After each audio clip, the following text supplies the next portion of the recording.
Vanessa, damos seguimiento a los casos de Zulay Rodríguez, diputada de la República, contra algunas plataformas de información en nuestro país. Y es que el día de hoy estas plataformas se refirieron a un caso relacionado a lingotes y lo que ellos mencionan es que la Corte habría instruido al Ministerio Público para que continúe esta investigación. Vamos a conversar a esta hora con Pilar Pití, abogada de Zulay Rodríguez, para que sea ella quien haga docencia, explique qué fue lo que realmente ocurrió y por supuesto también dándole esa oportunidad, como siempre en Next Noticias, de presentar su versión, su parte sobre estas publicaciones. La escuchamos. Buenas tardes. Buenas tardes a la audiencia.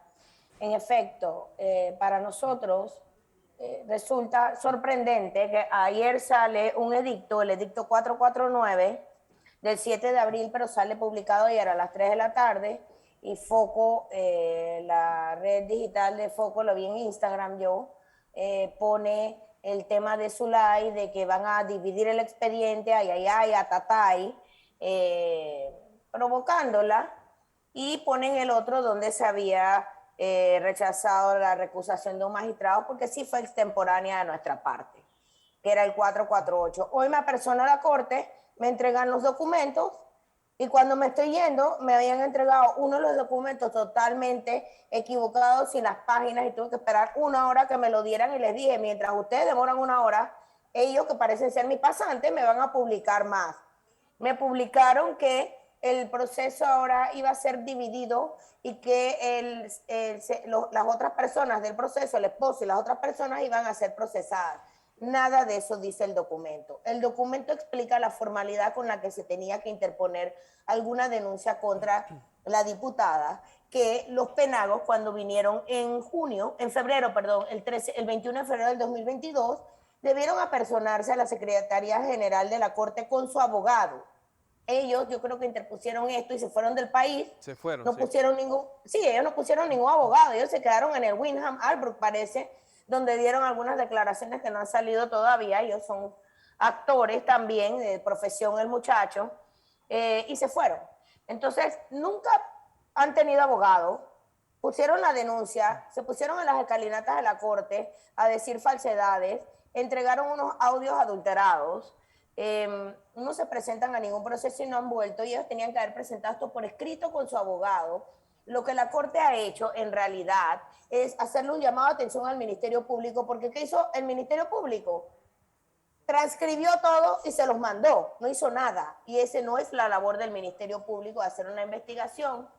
Y por último, la decisión que dio es falso, lo que advierte Foco, que la Corte separó el expediente. No lo separó, ya lo ha desestimado, que en este momento ellos no pueden escuchar de la causa en contra de Zulay. Y lo envió de vuelta al Ministerio Público para que procedan derecho. Eso fue lo único que dijeron. Si lo archivan, no lo archivan, esa es una situación en el Ministerio Público, pero Foco insiste en publicar falsedades, aparte que también insiste en ser mi pasante, porque ellos están antes que yo en los lugares, porque resulta que se enteran antes que yo, y era lo que estaba diciendo en la Corte. ¿Cómo es posible que Foco sabe de todo esto y la única abogada en el expediente soy yo, porque la contraparte no tiene abogada? Entonces, insisten en postear fotos para desinformar, para continuar con el ataque que tienen como alguna clase de obsesión, que diariamente tiene que salir. No hay 78 diputados, como le dijo el juez de la imputación de Mauricio en septiembre. Señora, hay 71 más diputados. ¿Usted por qué nada más se tiene que concentrar en ella? Y por el otro lado, no quiero cerrar sin decirles, este caso volverá al Ministerio Público y en base a lo que decida, nos defenderemos, esperaremos su archivo, veremos qué es lo que va a suceder. Pero lo que están poniendo en la foto es falso, y un update en el otro. Nos apersonamos a la fiscalía. Resultó que después de la audiencia habían cambiado a la supervisora de los fiscales, a Daira Botello, y había otra que no había tomado posesión. La fiscal de nuestro caso estaba incapacitada y todavía no habían designado un nuevo fiscal. Perdemos un día, claro, nosotros, porque no sabemos qué es lo que pasa, en que todos nuestros casos quedan o trabados, y hoy el documento de la Corte ya me lo estaban dando sin las páginas que era, y con unas páginas que no le pertenecían. Si no me doy cuenta allí, me retiro y después no puedo obtener el documento. Me hicieron esperar una hora para darme el correcto, que me parece un abuso de tiempo y de la manera, profesionalismo con que deben salir estos documentos. No debe haber errores.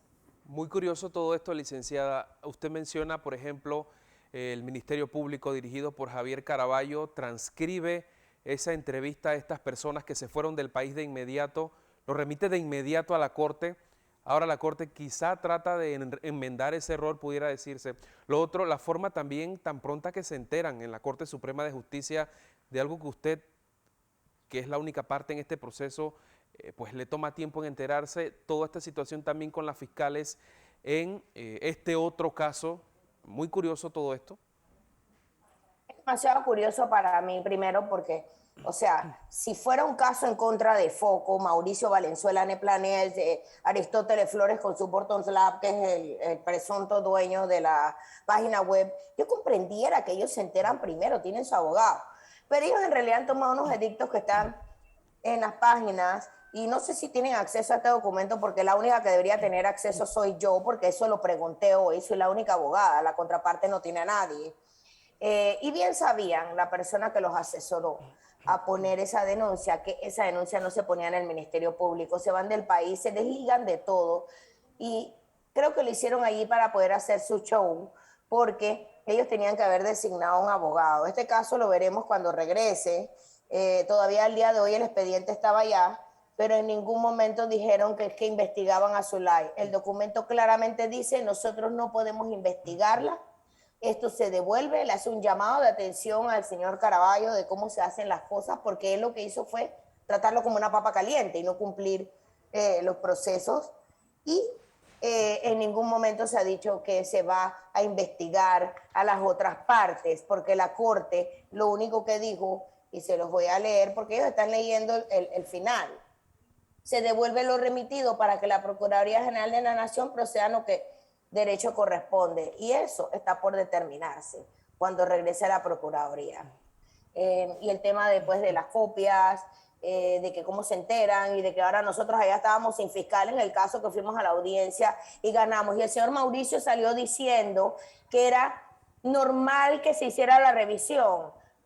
Él me va a tener que disculpar, pero yo soy una abogada y también tengo mis méritos. No es cualquiera que le dan una revisión de una solicitud de sobreseimiento, así que no lo venga a poner chiquito. Es en algunos casos y lastimosamente para él este fue uno. Y todavía estábamos esperando que se nos asignara el fiscal que va a hacer la revisión y supuestamente tenemos 15 días. Espero que no me lo descuente de mis 15 días el hecho que ahora amanecieron ellos el lunes sin la fiscal y sin la fiscal supervisora. Muy interesante, muchas gracias. Pilar Pití, abogada de Zulay Rodríguez. Gracias por la entrevista, pase buenas noches. Igualmente, gracias. Ahí está todo este seguimiento que damos a los casos de la diputada Zulay Rodríguez contra estas plataformas tecnológicas y también esa denuncia presentada semanas atrás por estas dos personas mexicanos. Presentaron esa denuncia, de inmediato se van del país, a la fecha no tienen abogados y no han comparecido para más entrevistas.